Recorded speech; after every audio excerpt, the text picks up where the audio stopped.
Okay, I'll begin. Welcome and assalamu alaikum to our 47th installment of our seminar series at the Center for Islam and Global Affairs.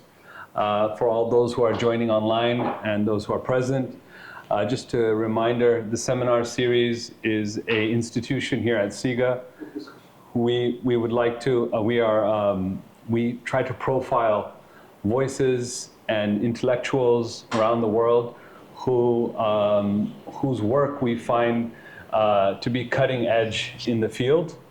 Today we're honored to be here with a very prominent voice and influential thinker, Dr. Mücahit Bilici. He is in person here profiling his book.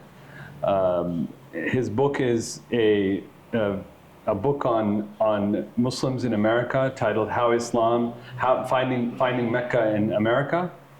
And I will do a small introduction of Dr. Bilici, and then I will ask him to give us a few words of introduction about his book, and we'll have a kind of a book discussion on the main themes and topics of his work and also his future plans. So Dr. Mücahit Bilici is a professor of sociology at John Jay College of Criminal Justice, and he's also associated with the CUNY Graduate Center. He has a PhD from University of Michigan in sociology. His research spans American Islam, Muslim communities, Kurdish identity, Turkish society, and religious social theory. His key publication, one that we will be spotlighting here, is his monograph, Finding Mecca in America, How Islam is Becoming an American Religion, which was published by the University of Chicago Press. And he recently co-authored a volume following similar paths, What American Jews and Muslims Can Learn from One Another, which was published by University of California Press. He is a widely recognized intellectual, both in America and around the world, for his expertise on civil rights and liberties, hate crimes, immigration, Islamophobia, and obviously the interplay of religion and social identity in America and in the Middle East. He is a frequent public speaker on issues of faith and citizenship and minority identity. He is also a faculty fellow at the CUNY Dispute Resolution Center. We welcome Dr. Mücahit Bilici. Dr. Mücahit, the book that we are here to discuss obviously must have taken some time to put together and some forethought about what you had tried to accomplish. I give you the floor to kind of introduce the book, its background, and then we can have a discussion from there. Thank you, Üveys, for the generous introduction. It's a pleasure to be here. I would like to thank Dr. Sami Al-Aryan as well for inviting me to be here today. Finding Mecca in America is a book that is based on research on Muslim communities in the Midwest, particularly in Metro Detroit area, where a large, significant number of Muslims build a Muslim life beyond individual experience. It's a more kind of communal existence, and as such, it reflects or represents a threshold in Muslim experience in America. The book consists of two segments, two parts. I look at Muslim digestion of America as a new place, as a new space, as a domicile, as a new culture, and also efforts to insert a Muslim identity or assert Muslim equivalence, Muslim membership in American society. So it has two components. We can get into details of those things later. In many ways, America is a frontier to Islam, and Islam is a frontier to America. And you can see frontier places are places of anxiety. So America has some anxieties about Islam, and Muslims have had in the past strong anxieties about America. And we can see that there has been a process of mutual naturalization over time. It's not an easy process. It's very agonizing. There are ups and downs, punctuated by events, by acts of exclusion, Islamophobic pressure and sometimes incidents beyond the U.S. borders also shaping that relationship. I would say Finding Mecca in America is a work that reflects the experience of Muslims in the immediate aftermath of 9/11. So the last 2 decades are covered in that. So Muslims are at a slightly different moment, but we can come to that discussion towards the end of our conversation. Should I continue with the nature of the themes I cover? Or? I have, I mean, what you've shared with us is very interesting. I mean, I have some of my own questions, but I guess we can begin by laying out the historical context. So you said that, you know, this is a book that is centered around the post 9/11 period. Specifically, and why did you choose that period, and how do you see the difference between the pre 9/11 and now also the historical moment we find ourselves in, as opposed to the actual moment of your study of the topic? Yeah, I mean, right after 9/11, of course, the Muslim lives were just subject to unprecedented pressure, and it was a new moment. Definitely, I had to study it if we are doing Muslim studies. And I was particularly interested in how immigrant Muslims change over time in terms of their attitudes, in terms of their perception of United States. So it was like, you know, my reaction to the new reality. So studying this topic was a choice, but also taking note of reality unfolding at that particular moment. Before 9/11, Muslims, the history of Islam in America, of course, dates back to its beginnings. It's older than America itself, but certainly, according to various accounts that are being unearthed now, we have Muslim presence. Muslim presence is not something that can be reduced to immigration. But the earliest significant communities are enslaved Africans who were brought to America. About 12 to 15% of enslaved people were Muslims from Senegambia region, from contemporary Senegal, Gambia, and so on. These people are subject to conditions of slavery. Of course, they couldn't reproduce their faith, and Islam basically disappeared because of the conditions of slavery. It's a very strange situation. Under slavery, for example, you can't learn how to read and write, and it's considered dangerous, and so on, so that people can accept and basically disappear. So they became Christians. So some enslaved woman says, Jesus built a temple in Mecca and so on, so that Christianity and Islam blends into each other and basically disappears. But then in the 20th century, early 20th century, we see a revival movement, African Americans trying to retrieve their identity and in looking for depth for their black selfhood. Islam obviously offers civilizational depth and a meaningful alternative to Christian white culture. So the Nation of Islam was famously, but there are a few other movements as well. And these movements were in part rehabilitation of black identity and in part a retrieval of Muslim identity from the past. It's a very American religion, and it's more American than Catholicism or even Protestantism in the sense that they come from Europe, but this is built in America, like Mormonism and so on. So in many ways, black Muslim experience is absolutely an American phenomenon. Muslim immigration, which becomes more significant in the post-1965 changes in immigration law of the United States, then we have more significant immigrant populations. Before that, we have people coming from Lebanon, Syria, and so on. Mostly it's labor force working in Ford Motor Company and so on. So we have several generations of Muslim presence in the United States, especially in the Midwest areas of Detroit, Chicago, Indiana. But post 1965, it's a different moment. It's Cold War. It's age of development in terms of developing countries. People send students, and those who came to America around that time, they had, of course, anxiety, depending on how religious they are, of course. Can you be a proper Muslim in American context? How can we preserve our identity and stay here? Is it even at all legitimate to be here? These questions were bugging some of the Muslims, if not all of them.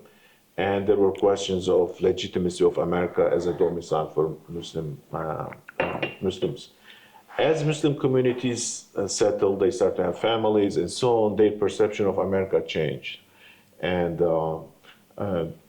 I discussed these moments of transition, looking at decades and the dominant discourses. You can see, for example, that people saw America as in a non-Muslim land, as a dangerous place, as a threatening culture. But over time, today, Muslim perception has totally changed. It is seen as perhaps more Islamic than many Muslim countries, Muslim states, let's say, not in terms of populations and cultures, but in terms of political system, domestically speaking, of course. This is hard to digest or accept for Muslims outside of the United States, because those who are outside of the United States, they see U.S. foreign policy, which can be very cruel, anti-Muslim, Islamophobic, and inhospitable to Muslim identity. However, domestically speaking, America is a different story, one could say. Depending on the time, of course, these things change. So Muslims finding themselves in this frontier zone, in this edge of Muslim space, they needed to incorporate America as a zone into Muslim imagination. And that required a set of codifications. How are we gonna, so you have to determine the direction to Kaaba, for example. The question of Qibla arises as a question of basically finding your orientation, finding your bearing in a space that is disorienting. Imagine if you are in a desert or an ocean, how do you know which way to go? From a jurisprudential point of view, fiqh perspective, it presented itself as a space, unformatted territory that needed to be digested by Muslim legal, juridical imagination. So people were praying in mosques that were originally not built as mosques. Of course, Muslims were not, affluent at the time. And so they were converted buildings. A building that used to be a warehouse, sometimes a bank, sometimes even bowling alley, was converted into a mosque. And so the orientation of the building and the way people prayed were not congruent. There was a kind of strange mismatch. And so, but there were few mosques that were built as masjid from the beginning, thanks to density of immigrant community, and one of them was Albanian community, the other was Shia Muslims, and both of these communities had mosques that were oriented towards southeast. Now, for a long time, American Muslims prayed towards southeast. That was the Qibla, up until they discovered, thanks to some experts and a few sessions of discussions and exploration, the conclusion was that actually northeast is the better and correct Qibla because of the projection map, Mercator map versus spherical thing. But basically what happens is in late 70s, early 80s, American Muslim community had to change their Qibla from southeast to northeast. And so those mosques that had those mihrabs facing southeast, now they had to establish or insert a new mihrab. And so the phenomenon of Masjid al-Qiblatain, which we find only at the beginning of Islam, at its bidayah, its origins, you find it at its edges and its frontiers as well. And so you might say, how about African Americans? African Americans, Nation of Islam folks, were also praying actually in a chaotic manner. They were praying towards Chicago in Detroit because the headquarters were there. And Nation of Islam was an amalgamation of Islam and Christianity in terms of forms, more Christian, content was increasingly more Muslim. It was more of an identity movement. And being an American, this is totally legitimate. It's, you are trying to be Muslim as an American based on your particular context. Sometimes immigrant Muslims do not pay due respect to this fact that, this is also Islam. This is another Muslim experience, and it's of course better, and it turns out eventually actually there is, convergence of these two indigenous and immigrant experiences. But they were also facing that. And after the death of Elijah Muhammad and Waritin Muhammad coming to power, they changed the Qibla as well. It becomes now concordant with mainstream Sunni Muslim Qibla. So I use this question of Qibla or finding Mecca as a metaphor, but also it's a kind of real story that reflects what Muslims experience in their search for life, proper life in America, proper both in terms of Islam, also proper in terms of this new context. Muslims were raising interesting questions about other aspects of life there. English language, for example. Can English language be a, legitimate medium for expressing Islamic idioms? Can English properly express Islam? Now, it's totally strange to us, and the second and third generations have totally forgotten this type of debates. But in the 70s, people debated those things. They were, Ismail Raji al-Faruqi has a book, it's called Islamic English. And I was there. yeah, probably you observed some of those discussions. And so English was associated with colonialism and with missionaries in most of the Muslim geographies. And overcoming that anxiety was also a generational change and also a question of embracing American culture. Language is an important part of it. Time had to be digested. Muslims use lunar calendar, and modern Western culture uses solar calendar. How are we going to find synchrony, if you wish? If you are Muslim, if you work at a professional environment, and Eid is approaching, and you want to ask for time off, how do you know when is the Eid? If you are following lunar calendar, you won't be able to tell the answer to this question. You have to wait the last second. So there was the discrepancy between Muslim time sense and Protestant tempo, if you wish, Protestant ethic of punctuality and predictability. Entire modern life is based on predictability. We schedule, we plan, and we act accordingly. So this led to debates within, and this is an ongoing debate actually. It's called moon sighting, sometimes ironically called moon fighting, in terms of whether to use naked eye sighting or to use astronomical calculation. Muslims also saw America as a problematic place. Is it Islamic as a domicile? Okay, we are here, but should we feel we belong here or not? And so there is this medieval juridical distinction, legal distinction between Darul Harb and Darul Islam. Darul Harb basically means a place of chaos. a place where there isn't law, there is no mosque. Muslim life hasn't been deployed in that place, therefore we don't know how to navigate in that space. Okay, so you can say a place of conflict would fall under that, but an unformatted place would also fall under Darul Harb. Okay, Harb is also haram. You know, it's a leveled place, ruins, not paved. There aren't traffic signs, if you wish.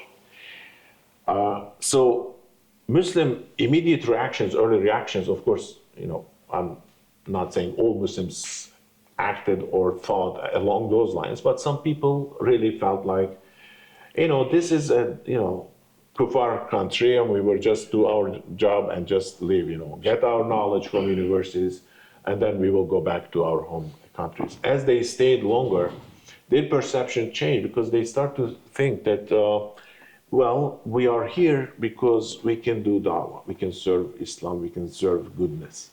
And in that sense, America is incorporated into Muslim imagination as a resource, as a place where you can serve Islam, serve, you know, common good.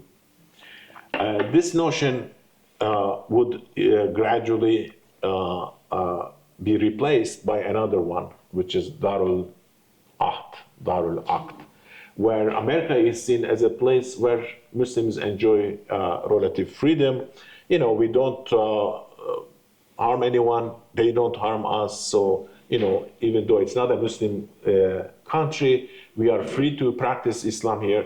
Therefore, you know, there's a mutual respect. That type of early social contract mentality emerges among American Muslims.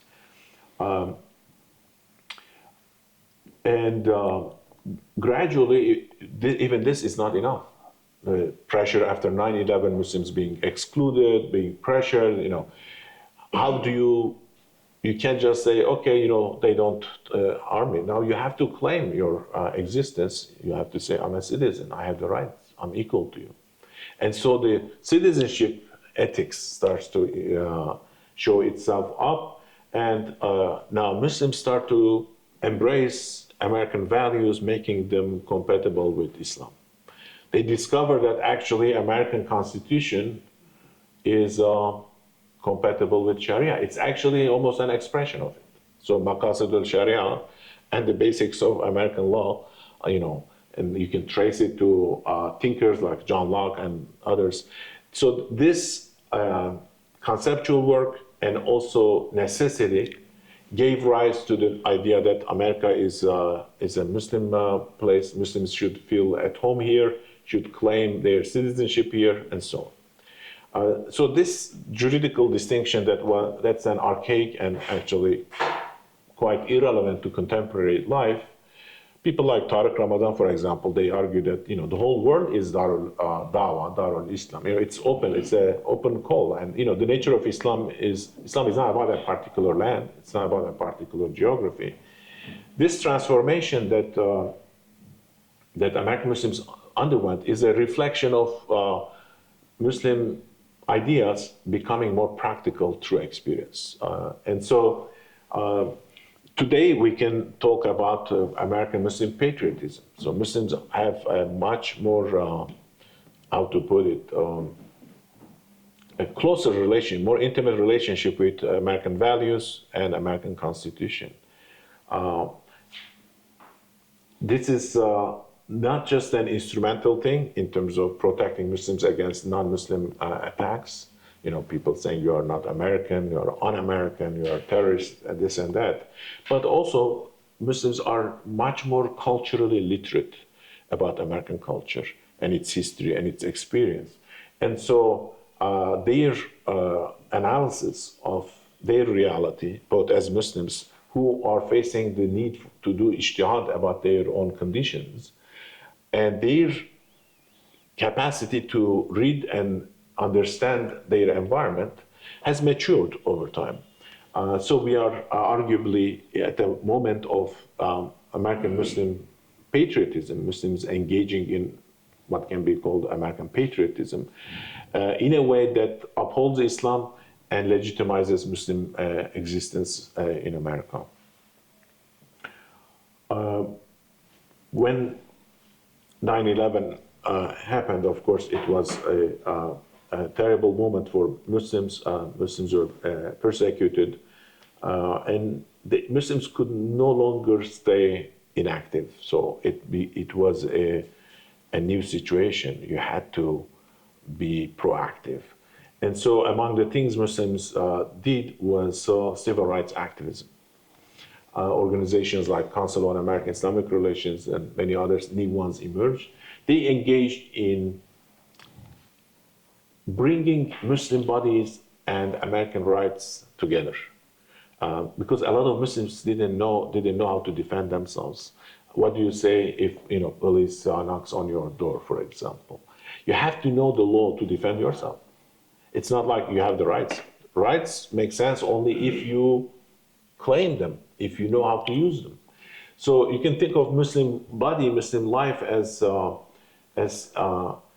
especially if you are coming from some authoritarian country, let's say you are coming from Syria, you don't have democracy, you don't practice idea of rights so much. In America, how do you, practice? So it created an impetus, a pressure for Muslims to enter into American civic mentality, to equip themselves with civic culture, civic virtues, for example, starting to care about others, not just yourself. So this public, Muslims entering American public life, claiming civil religion is an important part. So Muslims also engage in interfaith conversations. Now you recognize that your freedom depends on other people's freedom. You respect them if you are expecting respect. So interfaith conversations also took interesting turns. One of the themes that became prominent is Abraham. Prophet Abraham in Islamic tradition has a place. Of course, is a major prophet and so on. But in American Muslim context, is much more important than that, because Abraham is a figure that allows Muslims to establish kinship with Jews and Christians, and it provides a path for non-Muslims to understand Muslims as familiar, as kin. This is, of course, a struggle.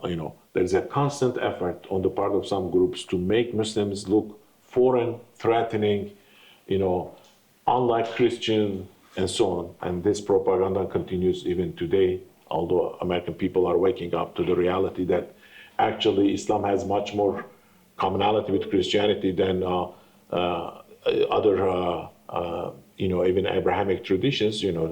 So-called Judeo-Christian tradition itself is an entity that came into being after 1950s. And if we are going to pair things, it turns out actually, the overlap and the mutual respect is higher among Christians and Muslims. Should be higher, let's put it that way. But the practical politics and the amount of propaganda that goes into distorting the facts about Muslim-Christian similarities is a challenge that Muslims have to deal with. It's a question that even today, let's say, Mamdani, right, is facing billionaires pouring money into a campaign to demonize him, to make him look less American, less acceptable to average citizens who are not equipped with proper knowledge. So in that sense, this type of activities are going to continue. They might take different shapes. Sometimes, people say, I don't care about Abraham, but I respect other people. So is it multicultural diversity that you are going to take as a path as Muslim? Or is it Abrahamic kinship model, like we are cousins, we are all children of Abraham? So Muslims were facing this kind of questions. If you're on the left and liberal, you go with the multicultural diversity. If you're more conservative, you go through the kinship model. You say we are cousins, so don't hurt us, and that kind of discourse. Islamophobia was a major dehumanization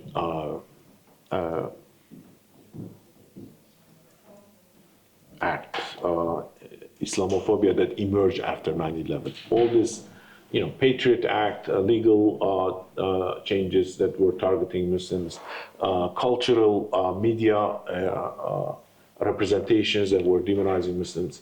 So how do Muslims rehumanize themselves? One of the ways they did, and I covered that in the book as a chapter, is the emergence of Muslim stand-up comedy. Muslim comedians, and Muslim smiling is a rarity, right, in the media. Angry Muslim is represented all the time. So Muslim ethnic comedy made Muslims like Italians, Puerto Ricans, blacks, Jews, and whatnot, various American ethnicities that enter into American public life, and they represent themselves in ways that educate the public about their inner life, their identity.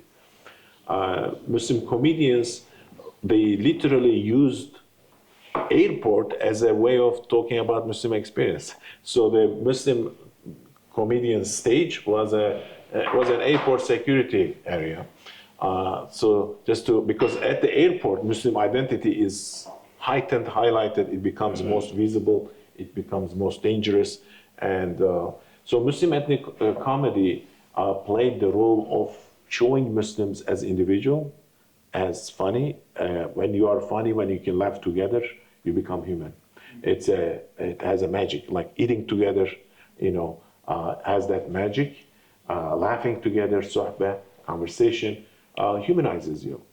People who want to dehumanize people, they will depict them as foreign, they shout, they can't speak, for example.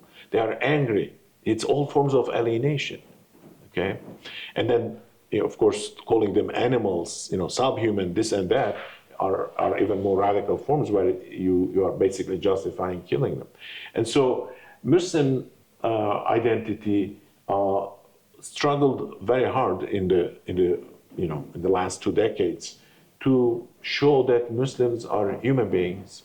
We are human, we are citizen, and we are American.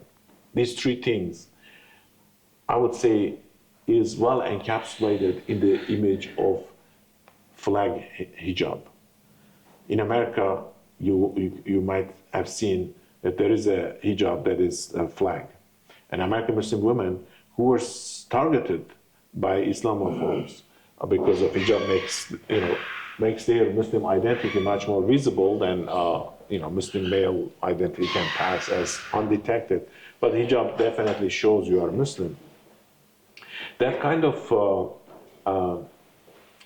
gestures, embrace of American flag as hijab, and so it does 2 things. 2 sacreds basically meet in flag hijab, American flag and hijab.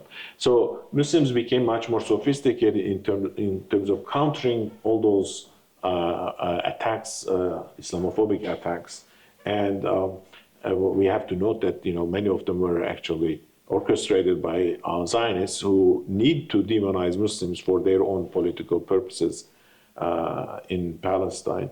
But American Muslims are working hard to establish their humanity with respect to the rest of American society.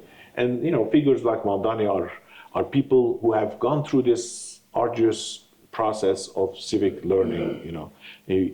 When you know what kind of accusations, insults, exclusions you are going to face, then you cultivate responses. And so American Muslim community moved from a kind of passive recipient of insults and discriminations.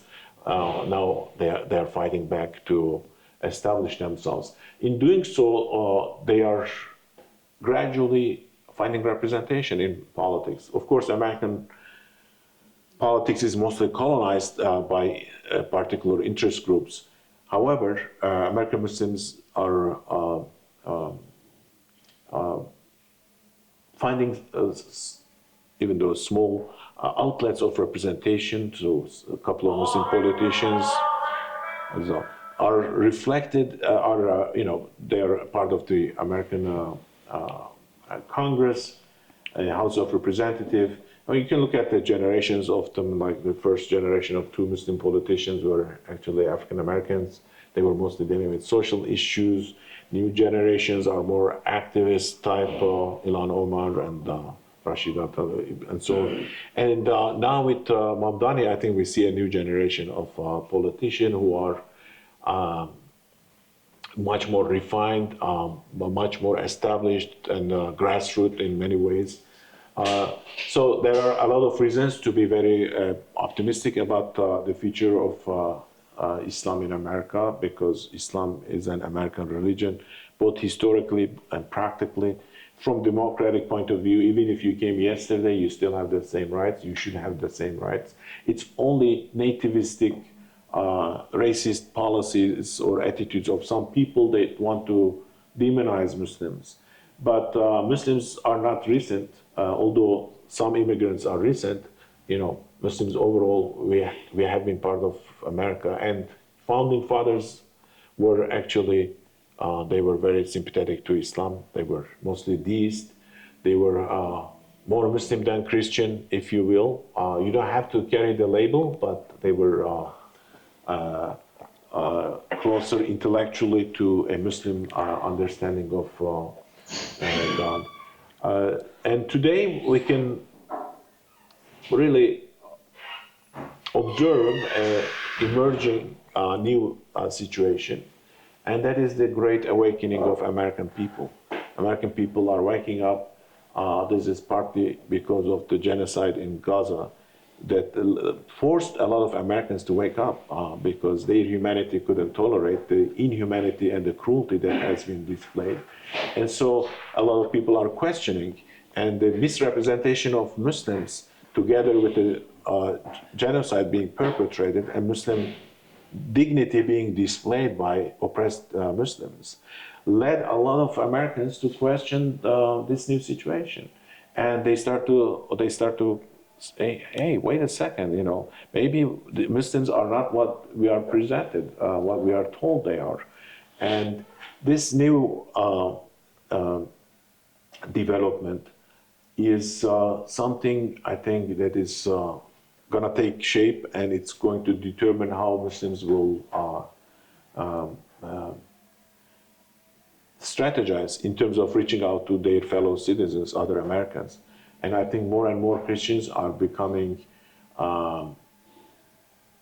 appreciative, more understanding towards Islam. They realize that Muslims respect Jesus, for example. Many of them are shocked. Even Charlie Kirk, who was, you know, given millions to be anti-Muslim, and when he was shocked when he was speaking to some Christian Arab who told him that there are many churches and Muslims respect Christianity and so on. So those kind of encounters are happening increasingly because of the nature of politics and conflicts that generate images, debates, and Muslims, I think, are going to have to rethink about how they position themselves. So Islam is no longer a foreign thing to America. It's internal to America. It's part of American history. Every community has to give depth to themselves. So you find the earliest people, Italian Americans, Irish, they were considered un-American. Catholics were not considered American. They had to prove that they are good Americans, and now no one is asking if Catholics are American. No one is going to ask if Muslims are American. Hopefully, after Mamdani's victory, there will be, we will be done with that kind of question. Or at least a certain kind of Muslim is American. Exactly. Yeah. And so, of course, there's a question of a great point. There's a question of course, American experience, American context gives rise to a certain Muslim form. Yeah. It cannot be found somewhere else because it reflects the reality of that particular place and time. And this is totally normal for Islam. Islam owes its universality, in its ability to travel across geography and time, because it's a matter of principles. You don't have to be Arab, you don't have to be Turkish to be Muslim, you don't have to like this food or that food. Islam is a universal call to human brotherhood. As such, it's what Christianity intended to achieve, and Islam completed the expansion, if you will, in terms of coverage. And so I think Western Islam is going to be a significant part of Muslim world in the future. And it's going to be a source for generation of new fiqh, new jurisprudence, new thinking. So it won't be like, okay, let's import Islam from Egypt, from Cairo to New York, but now maybe from California to Cairo as well, there will be export of Islam, of made in America by Muslims.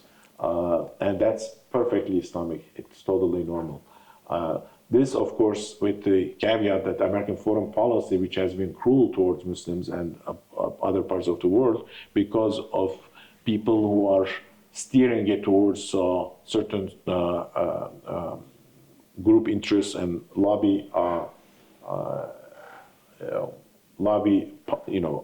strategic preferences. As Americans wake up to the reality and reclaim their country, and they will discover that American values and Islamic values are actually not that different.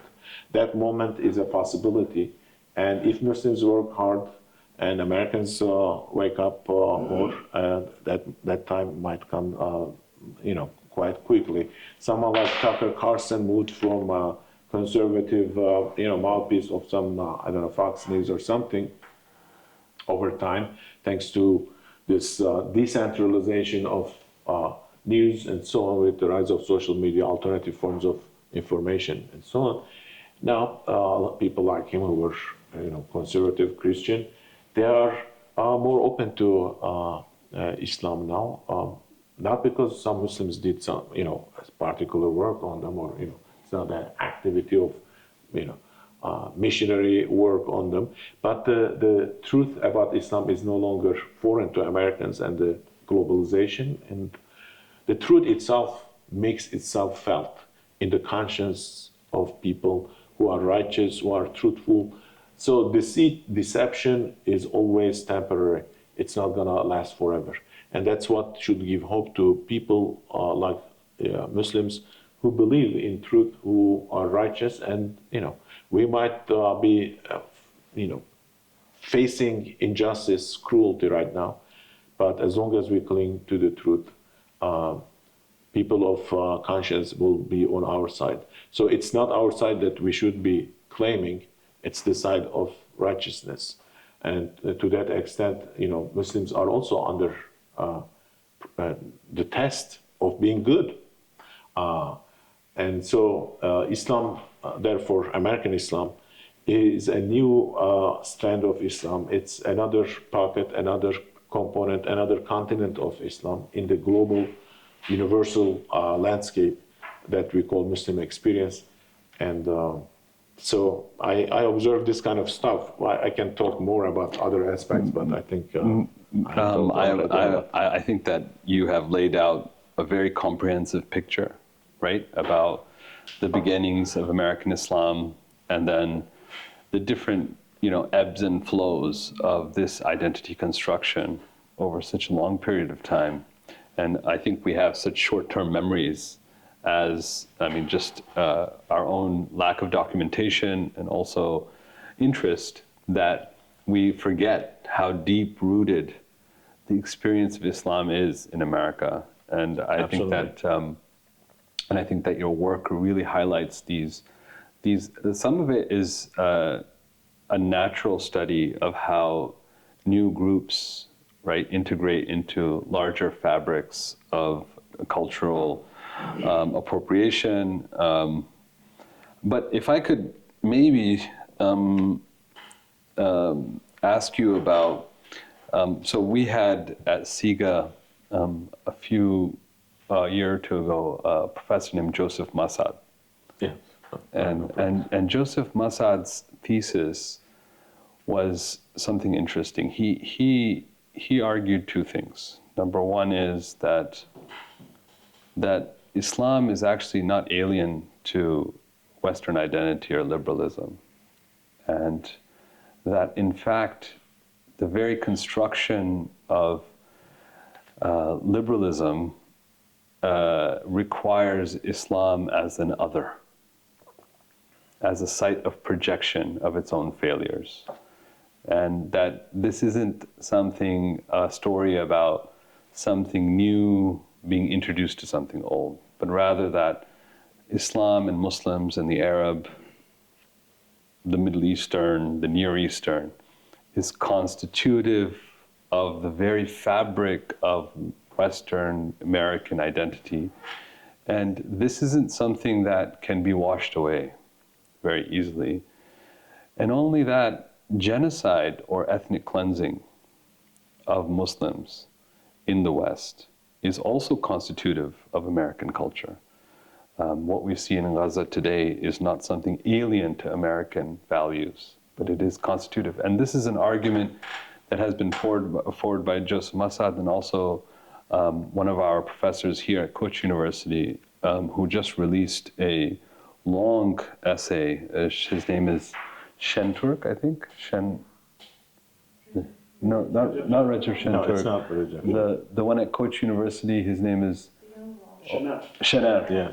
Şener Aktürk. Şener Aktürk, who just released like a long essay in which he speaks about how constitutive genocide and ethnic cleansing, especially targeting Muslims, is to the construction of Western identity. Alongside that, we have ongoing the issue that we have of alongside that we have the issue of American foreign policy, which you've touched on. Yeah. Which has now we know from new revelations that the war on terror was not something that was instigated from outside, but was a strategy from within, that it was not some Zionist plot, but was actually something that was aided and abetted through intelligence organizations from Saudi Arabia and America, and that it was used as a pretense to curtail civil liberties of Muslims and demonize Islam again, but not in a new fashion. This has always been a trope of Americanism and American Islam. So maybe we could talk about those things. Yeah, I would like to respond to a discussion about liberalism. I think there are two dimensions to this question. Islam is internal, not just as externality, as an enemy. It's part of the liberal tradition or Western culture as a kind of enemy figure that has always been there. Yeah. But also, you can argue that internally it is part of it. I mean, liberalism is a secular articulation of Islam in some sense. People like John Locke were really influenced, and Muslims discovered this. So there are two strands of thinking here at play. One is mostly academic and critical of America, and America deserves all kinds of criticism. There is no doubt about it. Given its foreign policy, its failure with respect to human rights, and the facts of genocide, its record is certainly deserves more criticism than it receives. There is no doubt about it. But it will be a mistake for Muslims to let Western civilization or culture go and be something external to Islam. Muslims are inside it, part of it, have influenced it. So there are certain virtues, certain positive aspects that Muslims can and I think should claim that it's for the better of humanity overall. Even in Islam, you are never enemy of people, you are enemy of enmity, of the bad behavior. disbelief, whatever it is. But there is always hope that people can correct themselves. They can be better. They might have acted on the basis of some, ignorance, neglect, deception by someone else. So, practically speaking, Muslim communities who are looking for legitimacy, belonging within America, they emphasize commonalities with American culture and civilization, Western culture and civilization.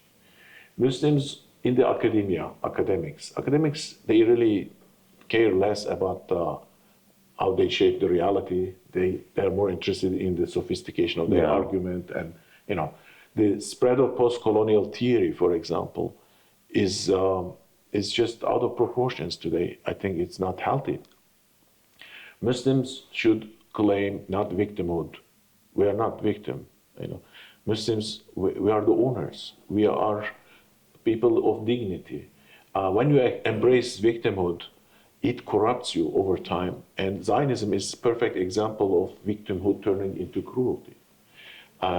So even though Muslims are victimized in terrible ways, including genocide, Muslims should not embrace the idea of eternal victimhood. An anti-Western attitude, while it is justified as a local tactical thing, as a necessary thing at times, but Western civilization, what is Western civilization? They got some good stuff from Christianity, they questioned it, they came closer. Islam continued as enlightenment in the West. And we see a lot of literature showing how Enlightenment ideas were influenced by Muslims. Now, leftist, Marxist, post-colonial academic discourse loves to critique the mainstream culture of the West. That's fine. That's like citizens criticizing their government to be better, to be more fair, just, and so on. And they should do that. But Muslims and Muslim world, broader Muslim community, global Muslim community, our attitude, I think, as a Muslim, I would say, should not be one of just criticism. We are more interested in islah, in reform, improvement, and giving opportunity for people to correct themselves, not turning them into enemy. Because turning people into your enemy is a comfortable position because you become innocent. If you are a victim, you are pure like a baby, innocent. But it's a very corrupting thing. You don't have responsibility then. Everything that happens to you is happening, why? Because they are racist. But sometimes you have failures, I can see this among Kurds in Turkey, for example. If you are a Kurd, you say Turks are oppressing us, they're, fascist, racist, and so on. And, some of that is true. But some of it is a cover for your failures. You can be lazy because you are a victim. Islam is a religion that eliminates servitude of man to man. And, it abolishes subordination of man to man. It's liberation of man from man. And as such, I think, as much as we can let the language of post-colonial, resistance and critique of the West, from Muslim point of view, I find it narrow, insufficient for Muslim needs. From pragmatic point of view, insufficient for Muslim needs, and in the long run, harmful to Muslim. If we isolate the leftist critique that people like maybe Joseph Massad has put forward, and we kind of focus our attention to the right, we see even scarier picture, right? Like we see a scarier picture because as I follow Trump and those around him who are looking for the Christianization of America, part of that story is wiping Muslims off the map. So, the genocidal values of the West become even more prevalent in that side of the outside of the camp, because what we see is, for example, anti-Sharia laws. We see anti-BDS laws, anti-Semitism laws, all of which are being used in order to, try to eliminate Islam in the West.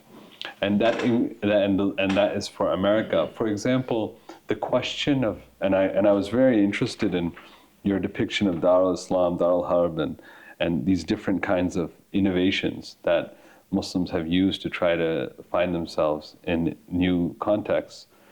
In the colonial context, when Muslims dealt with this question of non-Muslim governance, Yusha Patel recently has wrote a book on the imperative distinctiveness, the role of what is sometimes called in fiqh, shi'ar al-Islam, which is basically the public display of Islamic rights, like, for example, the ability to be able to have adhan on the loudspeaker, right? Or Jummah khutbahs, for example, the call for jihad, for example, aiding and abetting righteous jihad, for example, and there's many of these things like, that fall into this category. And, colonial people saw that Dar al-Harb, where this public display of Islam is threatened, for example, the hijab controversy that you rightly pointed out, this would be what would be considered Dar al-Harb, because your public display. Now, individual piety is one thing, and I think that individual piety, because of the space of freedom that is allowed by, American law, there's no problem there. But when we start moving into the public display of Islam, that's where we encounter the most heightened forms of Islamophobia in the West. And these things, according to modern positions, put it in a kind of a gray category for the security of Muslim life. Yeah. American right sounds scarier than it is. And all those terrible things you discussed in terms of threats coming from American right, most of it is actually the work of Zionism. American right wing, if they truly, if they are sincere in their Christianity, if they truly know Muslims, they are more sympathetic than they appear now. We see this transformation happening right now, actually, in I don't know, podcaster sphere, and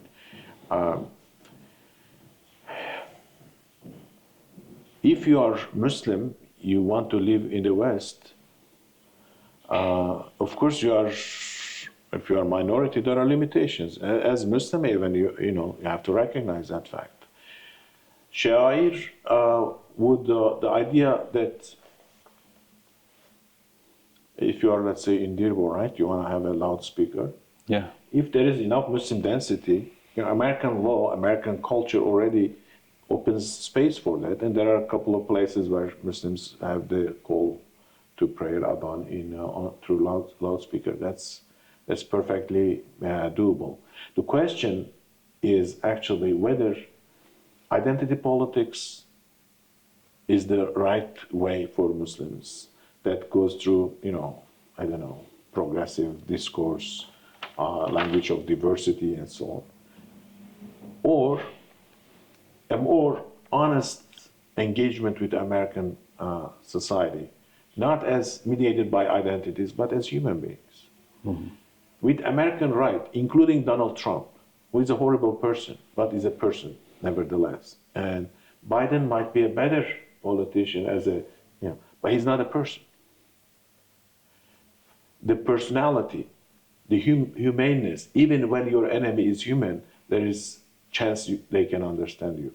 But if your enemy is a robot, is a bureaucratic tool of some interest group, then you don't have any chance, despite your counterpart talking about humanity, diversity, respect, this and that, which is what happened.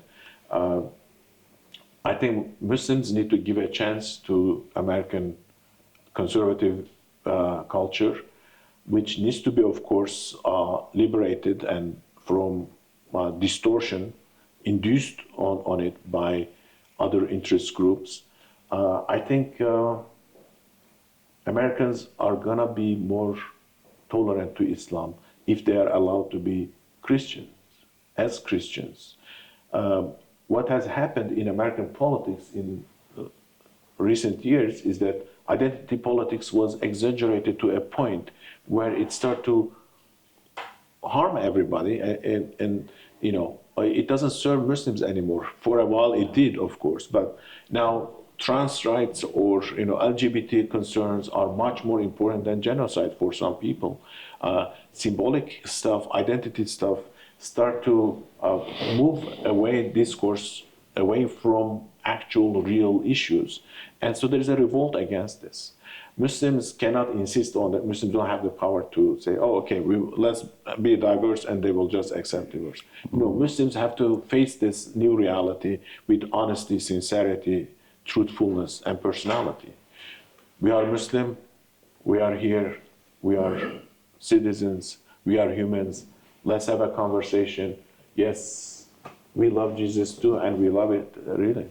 People who say that Muslims hate Christians, hate Jesus, hate Americans, maybe they hate Americans, that's why they tell you this. Let's have a conversation. And so that new window is opening, and Muslims need to invest mentally with their heart in this new opportunity. The old discourse of diversity and identity politics, which allowed Muslims to breathe among other identities, and we should be grateful for that.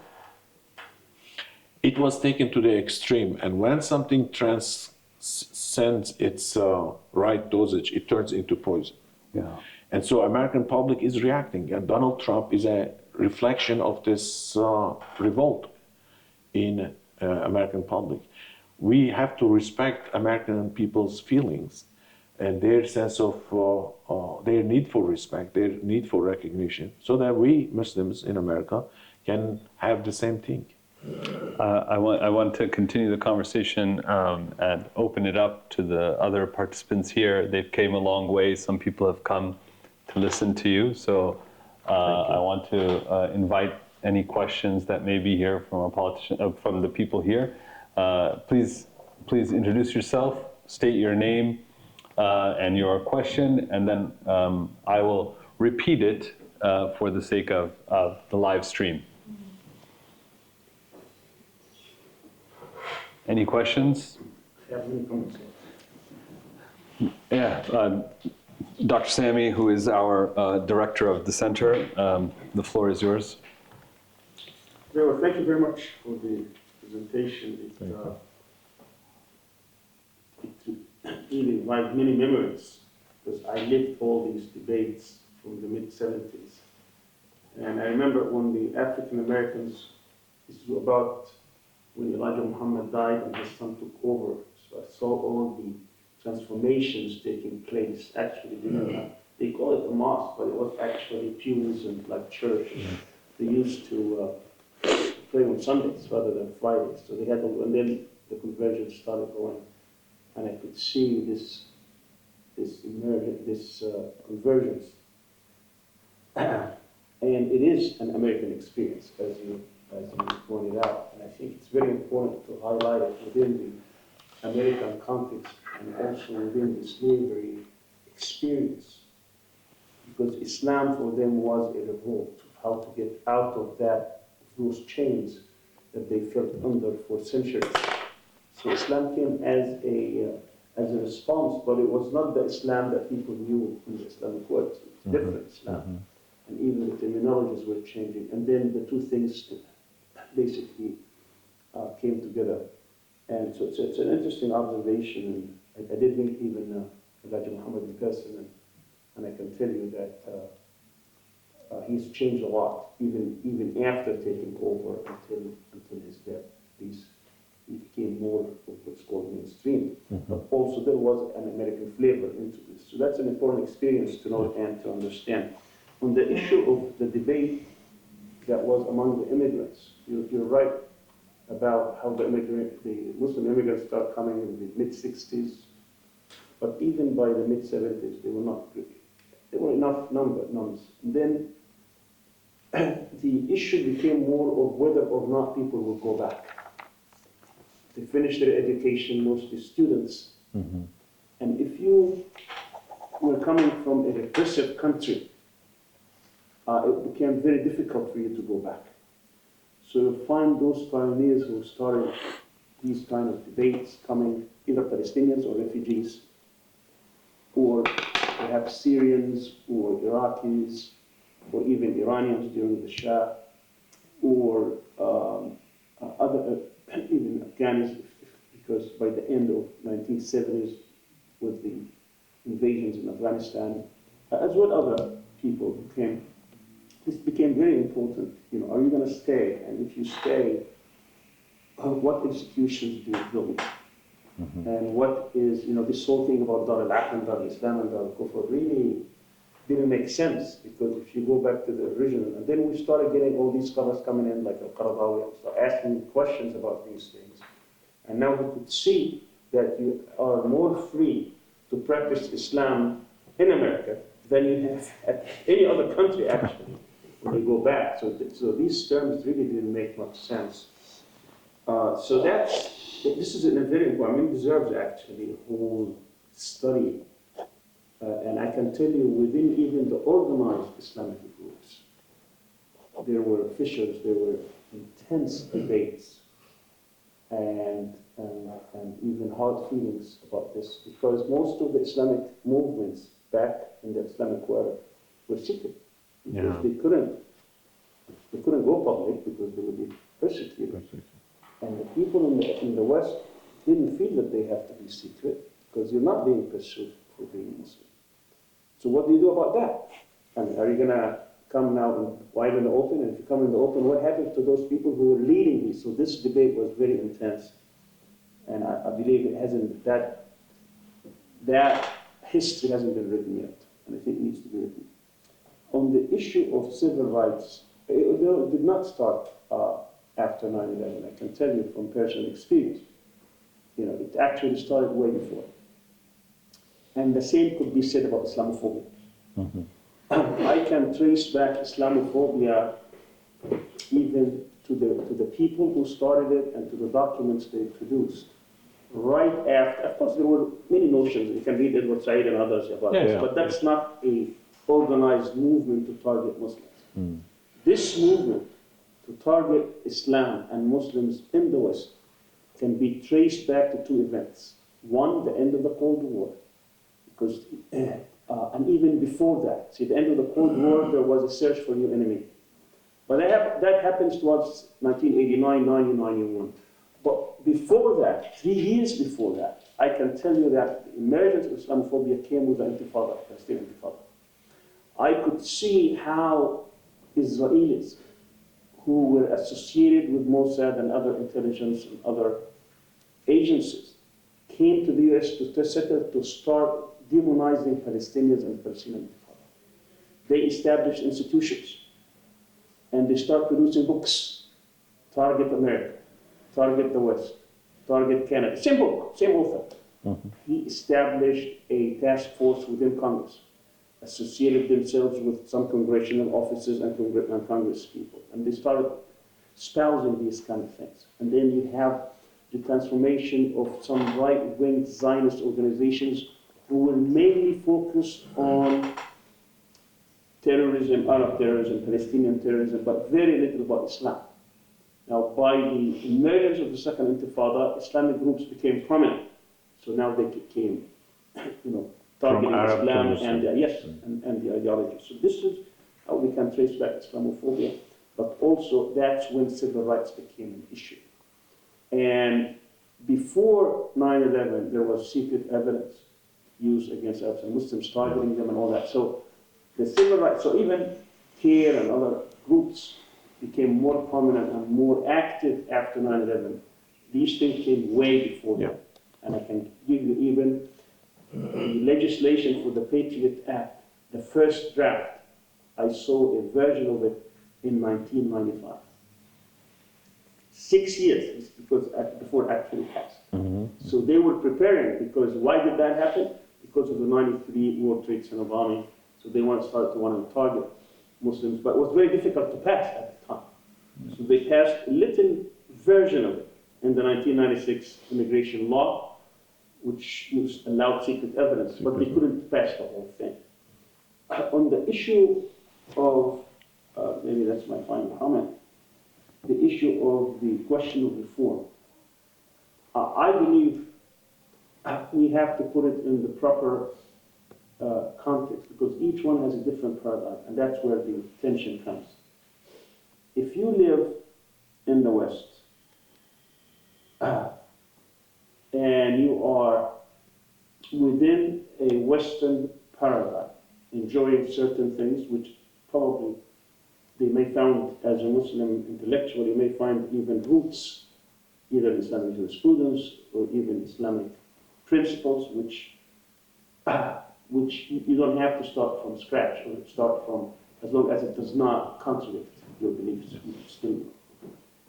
And reform then becomes necessary, and not even necessary, because it's the only way forward, because a revolution within that context is not going to be received, because that at the end is a Western experience. And all what you're trying to do is to reform it because you're living there. But that can't be said the same thing if you're living in this part of the world, in the Islamic world.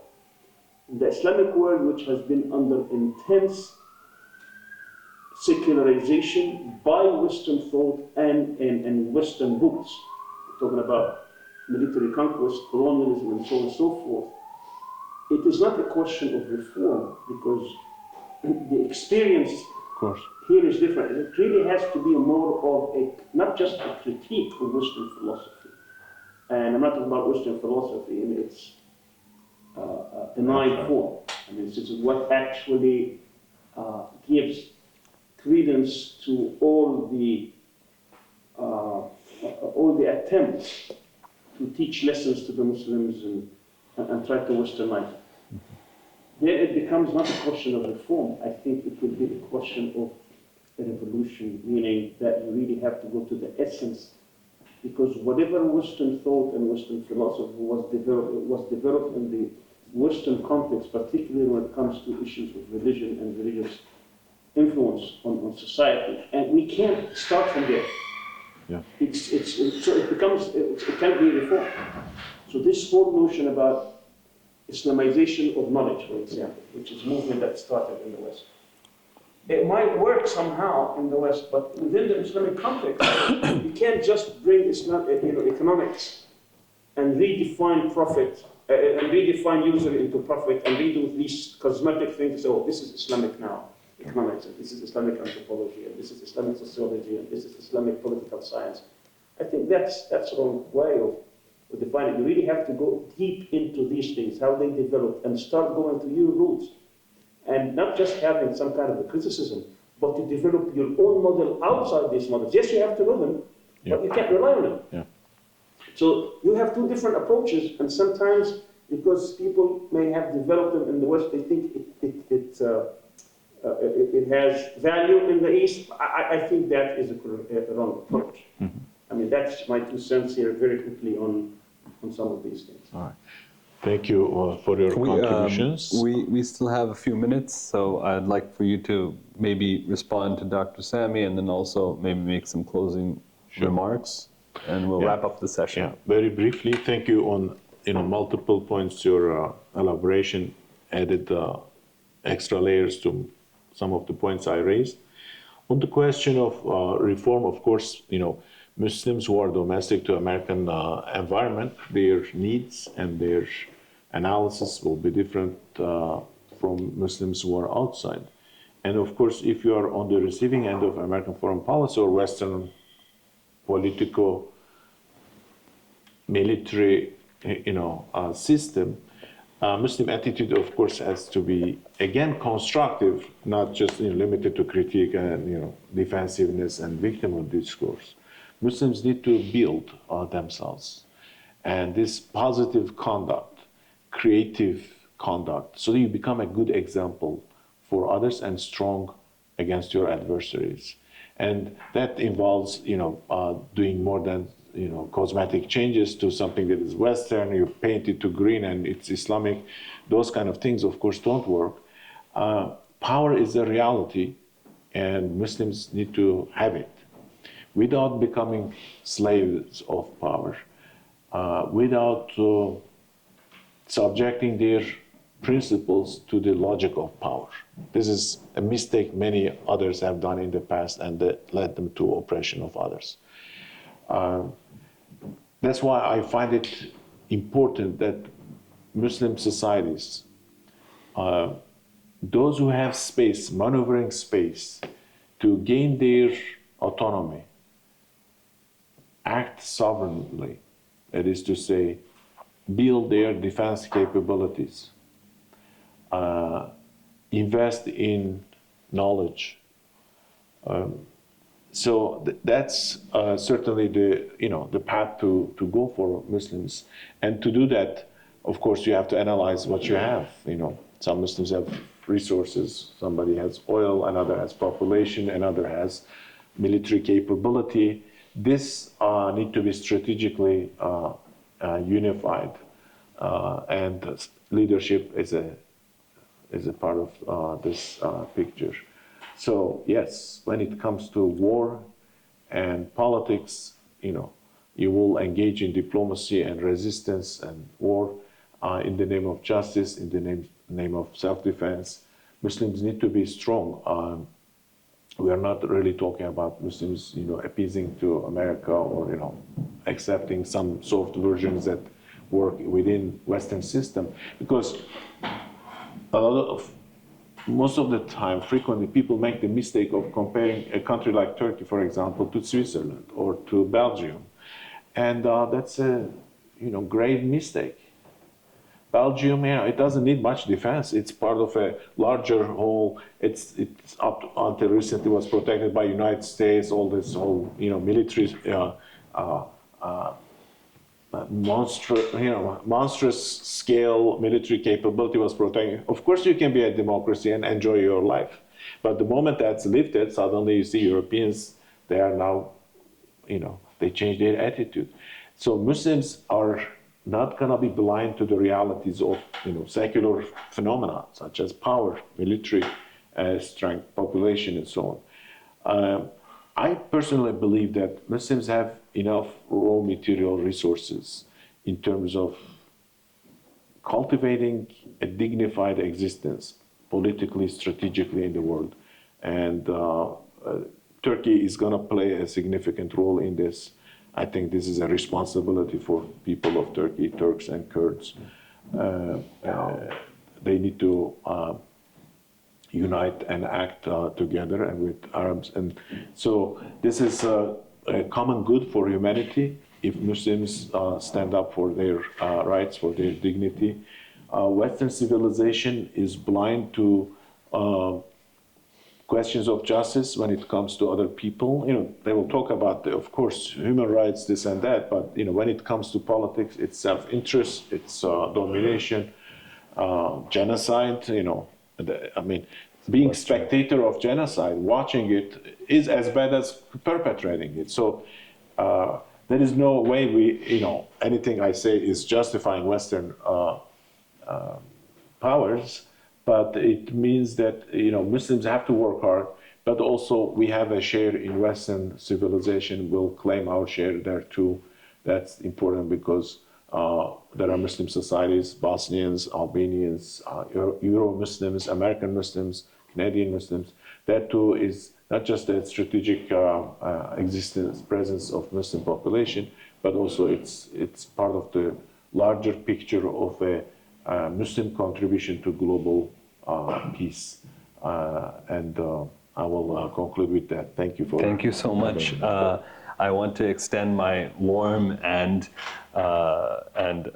very sincere thanks to Dr. Mücahit Bilici for joining us here at Istanbul Sabahattin Zaim University. His insights and his research has been very insightful for us. We're excited to learn about the developments of American Muslims and American Islam. A very interesting anthropological case on the, as you said, the frontiers of of Muslim civilization. And I would like to invite all of those who are listening and joining us to our next events that will be forthcoming in the next month. We have a seminar and a book series planned for each month. Please stay tuned. And for all those who joined us here in person, thanks for coming.